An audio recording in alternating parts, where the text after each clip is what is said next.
Meus irmãos, para a nossa edificação nesta noite, peço que abram comigo em Hebreus, capítulo 10.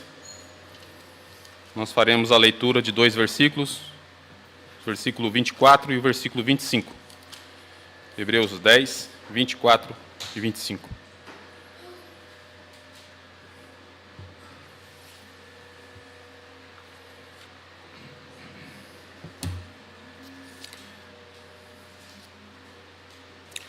Todos abriram? Peço que, após a leitura, os irmãos permaneçam com a Bíblia aberta, porque a gente vai percorrer um pouco aí, não somente esses versículos, mas também os versículos ao redor. Diz assim a palavra de Deus: cuidemos também de nos animar uns aos outros no amor e na prática de boas obras. Não deixemos de nos congregar, como é costume de alguns. Pelo contrário, façamos admoestações, ainda mais agora que vocês veem que o dia se aproxima. Até aqui a leitura da palavra de Deus, vamos orar mais uma vez. Bendito Deus, nós clamamos a Ti neste momento, que o Senhor fale conosco. Precisamos ouvir a Tua voz, é a Tua voz que tem poder para transformar, são as Tuas promessas que nos trazem esperança, não são palavras de homens, Senhor, que nos instruem, mas a Tua palavra, e nós precisamos ouvi-la neste momento. E o nosso pedido é que, mesmo em meio às limitações do pregador, o Teu Santo Espírito ilumine a cada um dos Teus filhos aqui presentes para a boa compreensão da Tua palavra. Essa é a nossa oração, no nome de Jesus. Amém. Meus irmãos, todos nós temos algo em comum: dias cheios e agenda apertada. O tempo, a impressão que nós temos é que o tempo parece escorrer pelas nossas mãos em meio a tantos compromissos. Compromissos familiares, compromissos no trabalho, compromissos individuais. Todos nós aqui, provavelmente, já nos pegamos dizendo coisas como: eu precisava de mais tempo. O dia poderia ter mais de 24 horas. E um grande risco que nós corremos com essa falta de espaço em nossa agenda é deixar algo essencial para trás. E muitas vezes sem perceber que estamos fazendo isso. Um exemplo de como isso pode acontecer é quando uma pessoa, provavelmente vocês já ouviram, né? Alguém fazendo isso, é quando uma pessoa está fazendo um tratamento médico em que ela precisa tomar um medicamento algumas vezes durante o dia, mas por causa da correria, por causa da agenda apertada, adivinha? Essa pessoa acaba se esquecendo de tomar o medicamento que é essencial para a sua saúde. Se ela não colocar um alarme ali, um aviso, ela vai se esquecer. Aquilo que, por um lado, pode parecer engraçado, por outro lado, revela um dos grandes problemas de nossos dias: agenda apertada.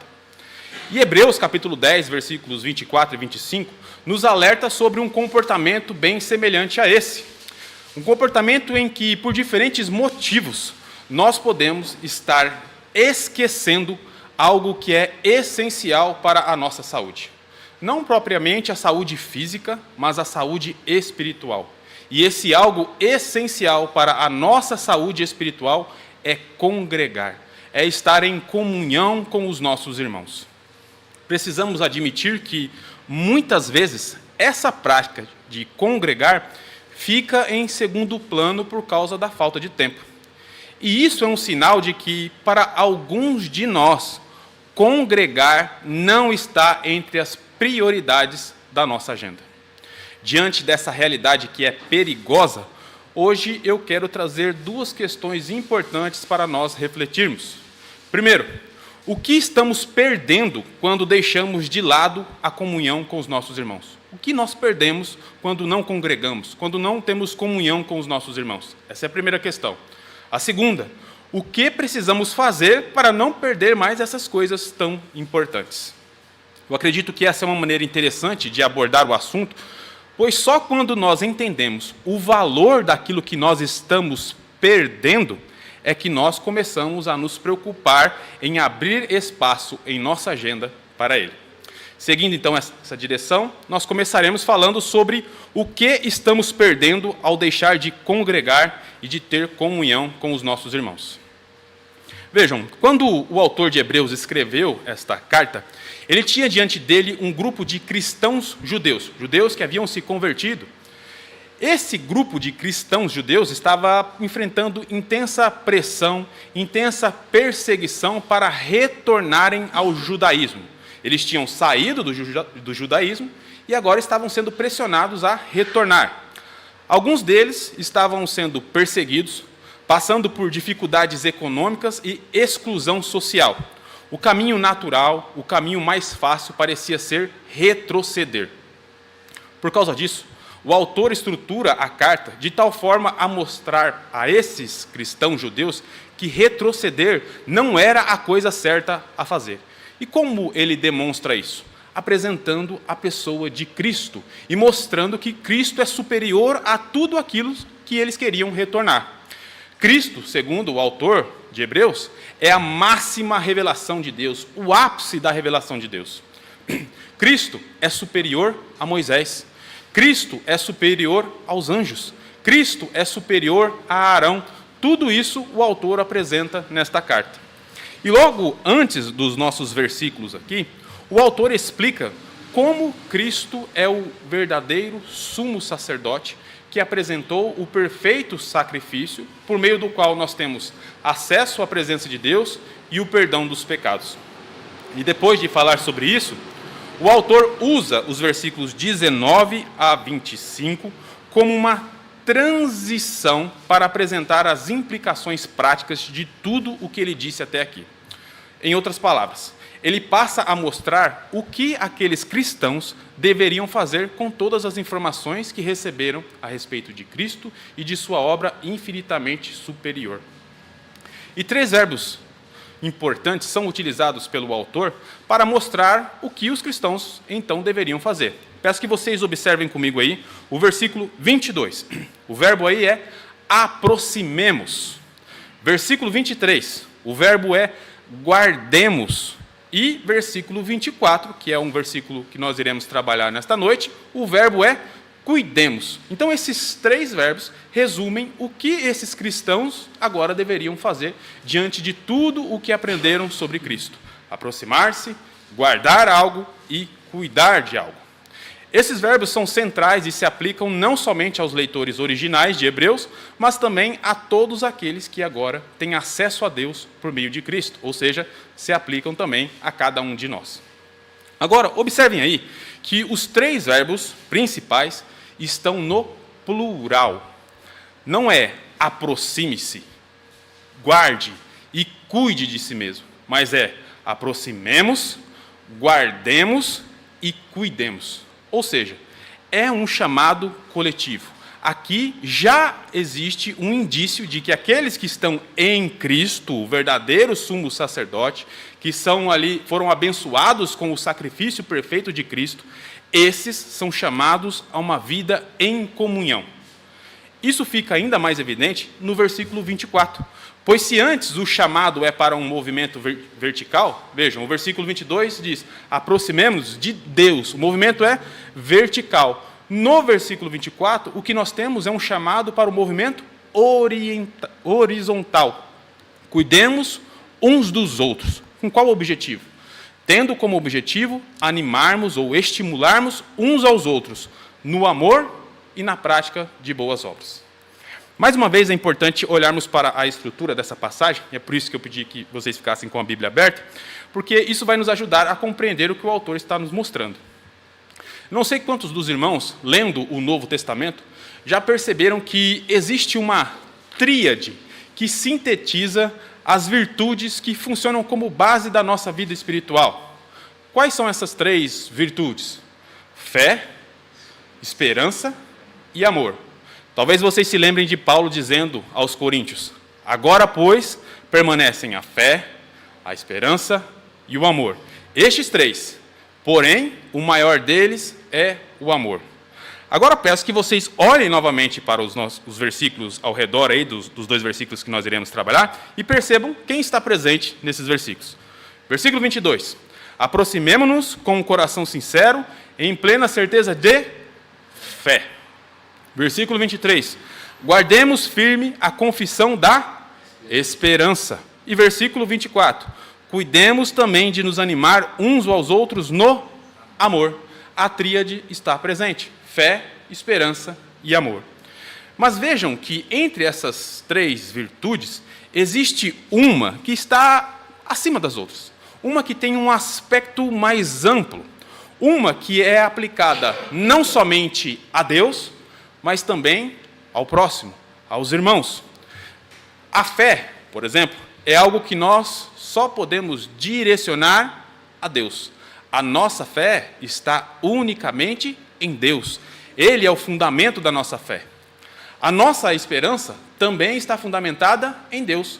Nós não depositamos a nossa esperança em homens. No entanto, o amor é algo que nós direcionamos tanto a Deus quanto aos nossos irmãos. O amor que tem origem em Deus e é destinado primordialmente a Ele, também vai refletir na comunhão entre os irmãos. Não é isso que o apóstolo João nos ensina? Nós amamos a Deus porque Ele nos amou primeiro. E aquele que ama a Deus vai amar também quem? O seu irmão. No caso do versículo 24, a ênfase está justamente no amor entre os irmãos. Então, embora esse amor seja primordialmente a Deus, o foco do versículo 24 é no amor demonstrado entre os irmãos. O que o autor está nos dizendo é que deve haver entre nós uma preocupação, que é a ideia por trás do verbo aí, cuidemos, a ideia de preocupar-se com algo, uma preocupação em encontrar maneiras de estimular e provocar, chacoalhar o outro irmão a manifestar expressões de amor que resultem em boas obras. Então, embora o objetivo seja estimular no amor e nas boas obras, amor e boas obras são duas faces da mesma moeda que deve estar presente na vida cristã. Mas como podemos fazer isso? Como podemos estimular o irmão, estimular uns aos outros no amor e na prática das boas obras? Existem diferentes maneiras, mas eu queria dar aqui alguns exemplos. O primeiro exemplo diz respeito à própria maneira de viver. Tá?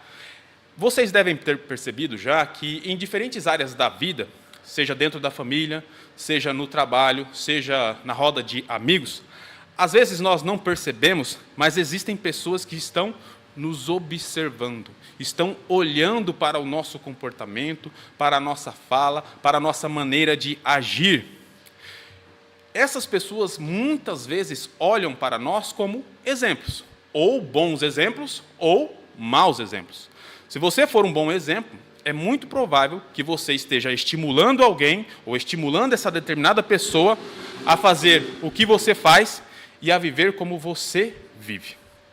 Se isso acontece em diferentes áreas da vida, não é diferente dentro da igreja. Precisa existir entre nós, meus irmãos, a preocupação de sermos bons exemplos para os nossos irmãos. Precisa existir entre nós essa preocupação. Isso não significa ser perfeito ou esconder as fraquezas, tá? Não é isso o que significa. Mas nós precisamos viver de uma maneira que os nossos irmãos sejam estimulados ao olhar para nós, ao amor e à prática de boas obras. Nós precisamos ser estímulo aos nossos irmãos para eles crescerem, aproximarem-se de Deus, confiar mais em Deus, crescer em santidade. Então, através da nossa vida, nós podemos cumprir isso, o que o autor está dizendo no versículo 24. Estimular, animar os nossos irmãos a crescerem no amor e na prática das boas obras.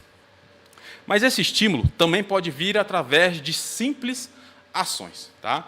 Este estímulo, esse ânimo, também pode vir por meio de ações simples. Por exemplo, pensem comigo em um irmão da igreja que trabalha em uma determinada área onde são necessários alguns aparelhos, alguns materiais. Então, o irmão trabalha numa área, nessa área ele precisa utilizar ali alguns aparelhos.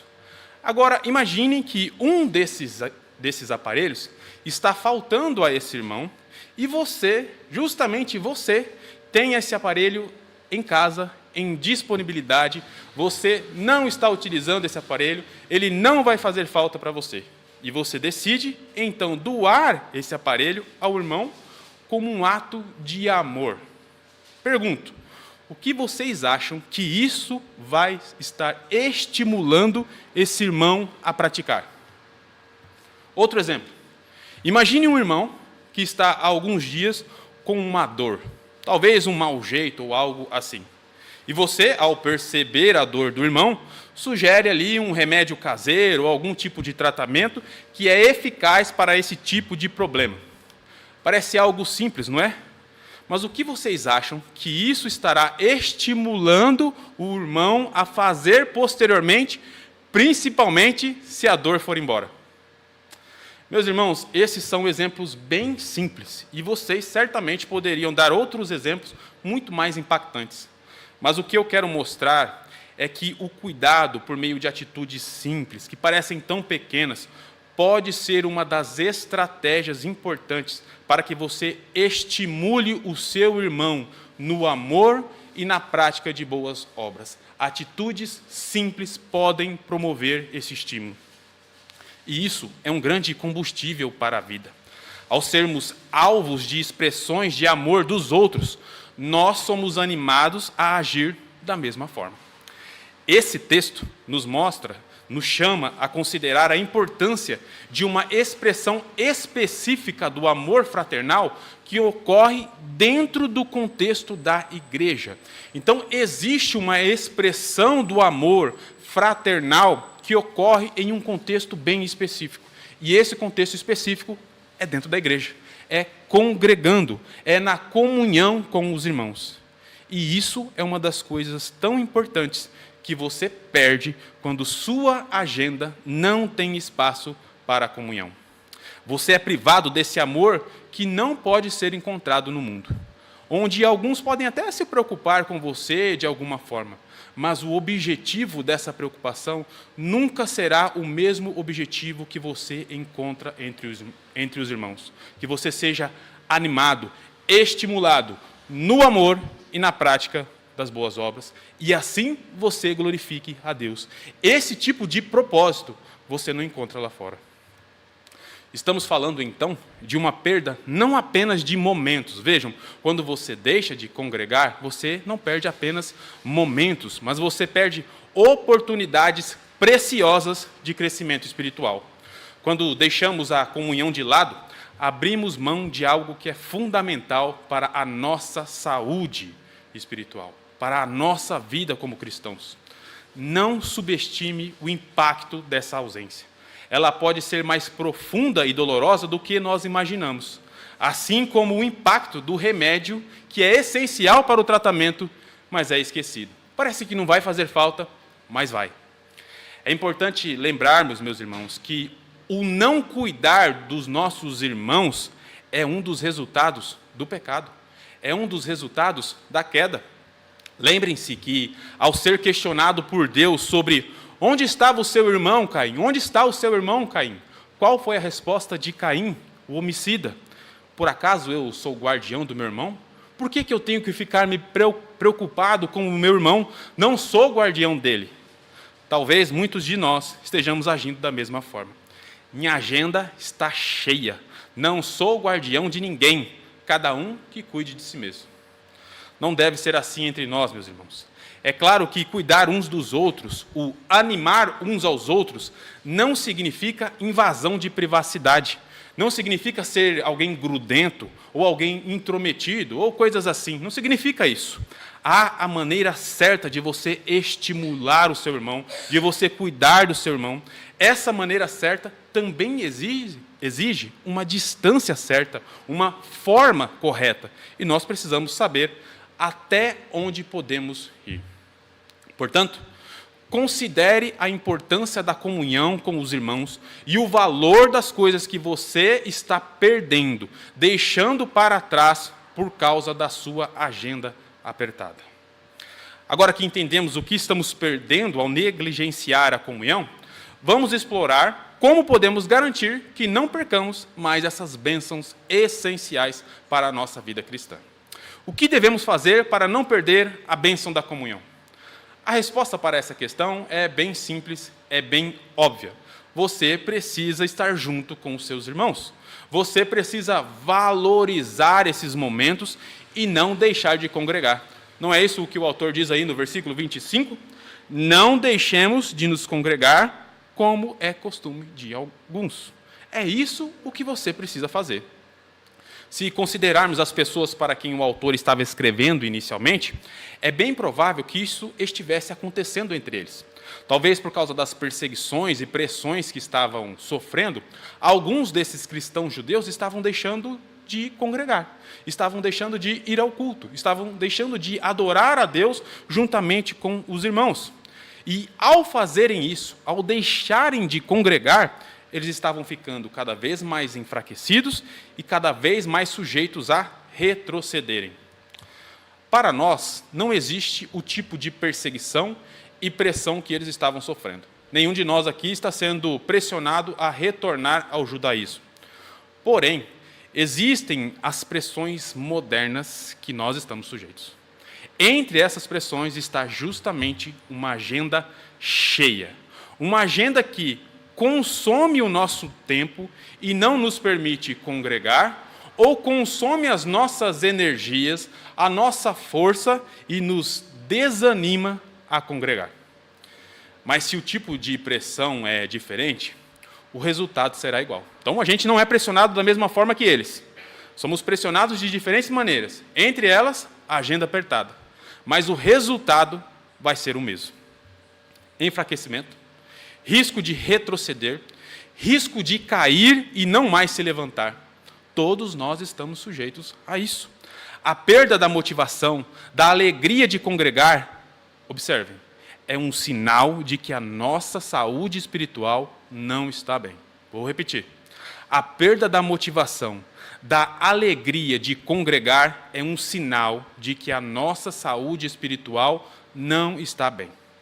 Vejam, meus irmãos, nós somos presbiterianos e cremos na doutrina da perseverança dos santos. Cremos que a salvação não é uma obra nossa, mas é uma obra de Deus. Cremos que uma vez salvo, sempre salvo, porque quem nos guarda de cair não são as nossas próprias forças, mas o próprio Deus. No entanto, uma das formas de Deus nos fazer perseverar é por meio de alertas. A Bíblia está cheia de alertas. Aquele que está de pé, olhe para que não caia. Então, como Deus faz com que a gente persevere? Por meio de alertas também. Aquele que está de pé, olhe para que não caia. Um pouco antes, nesse mesmo livro de Hebreus, nós temos um dos textos mais difíceis de interpretar do Novo Testamento, segundo os estudiosos, que é o texto de Hebreus capítulo 6. Ali, nós temos o registro de pessoas que provaram muitas coisas boas. Provaram da palavra, provaram dons celestiais, mas essas pessoas retrocederam e não voltaram mais. Ouviram muitos sermões, estavam na igreja direto, tinham até manifestado dons celestiais, mas essas pessoas abandonaram a fé e não retornaram mais, retrocederam. Pareciam crentes, pareciam salvos, mas não eram, e aos poucos começaram a mostrar isso. E é bem provável que entre os primeiros sinais deste abandono estava justamente o abandono da congregação, o abandono da comunhão com os irmãos. Por isso, considere esse outro alerta da palavra de Deus. Não deixe de congregar. Acostumar-se a ficar sem congregar é algo muito perigoso. Mas é preciso pontuar algo sobre isso. Ao alertá-los sobre esse perigo de deixar de congregar, eu não quero dizer que você deva ser negligente com as suas responsabilidades, com os seus compromissos diários. Tá? Não é isso. Todos nós temos responsabilidades, todos nós temos que cumprir metas, alvos, e precisamos ser responsáveis com isso. Não é isso, então, o que eu estou querendo dizer. Também não quero dizer que você deva viver socado ou enfiado dentro da igreja. Tá? Então, não é isso também que o autor está nos dizendo. Eu entendo que, na verdade, a igreja precisa ter bom senso ao lidar com as suas programações semanais, principalmente em uma cidade como São Paulo. E é isso que nós, aqui na Antioquia, estamos buscando fazer. Adaptar as programações semanais para que um número maior de irmãos, dentro das suas necessidades, possa participar. Precisamos lembrar que o mandamento do Senhor, o mandamento que nós recebemos, também diz que devemos trabalhar 6 dias. Então não é só guardar um dia, mas é também trabalhar 6 dias. Então todos nós temos os nossos compromissos. Entretanto, levando em consideração todas essas questões contextuais e individuais, no que diz respeito ao domingo, ao dia do Senhor, a sua agenda tem de tê-lo entre as coisas que são essenciais. No que diz respeito a congregar com os irmãos no dia do Senhor, a sua agenda tem que ter esse compromisso entre aqueles que são essenciais. Se você tiver oportunidade de estar com os irmãos outros dias da semana, maravilha. Mas no domingo, você tem de se esforçar o máximo que der para congregar. Isso significa que, estando ciente de que imprevistos podem acontecer na nossa vida, com cada um de nós, todos nós estamos sujeitos a imprevistos, talvez você esteja escalado para trabalhar no domingo, talvez você fique doente, ou um membro da sua família fique doente no domingo. Esses são imprevistos que podem acontecer. Mas, com exceção desses imprevistos, a sua agenda tem de ser organizada de tal forma que, a não ser por causa daquilo que você não controla, no domingo você esteja congregando. A não ser por causa daquilo que você não controla, no domingo você precisa estar congregando com os irmãos. E não sou eu quem está dizendo isso, meus irmãos, é a própria palavra de Deus. Afinal, todo o contexto aqui, como eu disse a vocês, envolve adoração congregacional. Os verbos estão no plural. Aproximemos de Deus, guardemos a esperança, cuidemos uns dos outros. E como que a gente vai cumprir isso aqui, cuidar uns dos outros, se nós não estivermos juntos? Então, todo o contexto aqui envolve a adoração congregacional. E, na verdade, existe uma grande incoerência em se dizer cristão e não congregar. Por quê? Primeiro, porque o próprio autor de Hebreus, um pouco mais adiante, vai afirmar o seguinte: porque Deus disse, de maneira alguma deixarei você, nunca jamais o abandonarei. Então, isso está em Hebreus 13:5. O autor está dizendo, Deus jamais vai abandonar vocês. A palavra abandonar, usada lá no capítulo 13, versículo 5, é usada aqui também no capítulo 10, versículo 25. O não deixemos de nos congregar aí, a ideia de deixemos é de abandono. E essa mesma palavra é encontrada em alguns lugares da Bíblia muito interessantes. Entre eles, quando Cristo, na cruz do Calvário, exclamou, Deus meu, por que me abandonastes? Mateus 27, 46. Naquele momento, o Filho de Deus experimentou a separação da comunhão eterna com o Pai, carregando o peso dos nossos pecados. Então vejam, Jesus foi abandonado para que nós jamais fôssemos abandonados.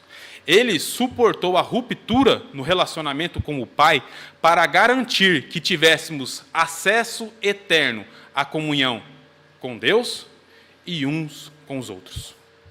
Portanto, é incoerente dizer que seguimos a Cristo, aquele que foi abandonado para que nós não fôssemos abandonados. É incoerente dizermos que seguimos a Cristo e abandonarmos os nossos irmãos.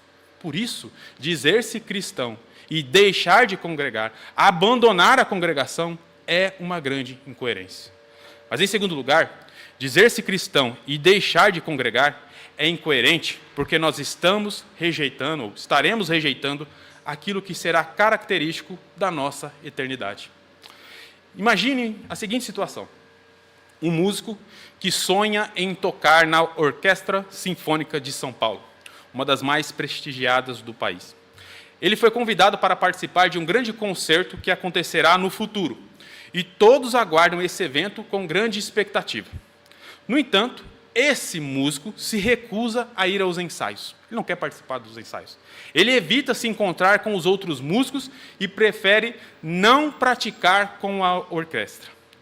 É incoerente que alguém que deseja fazer parte de algo tão grandioso no futuro negligencie a comunhão e o preparo que são necessários agora, no presente.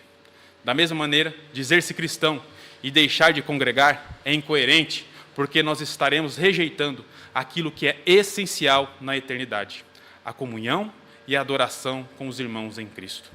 Assim como o músico precisa dos ensaios para estar pronto para o grande concerto, cada um de nós também precisa dos ensaios que são feitos a cada domingo, quando congregamos com os nossos irmãos, adorando ao nosso Deus.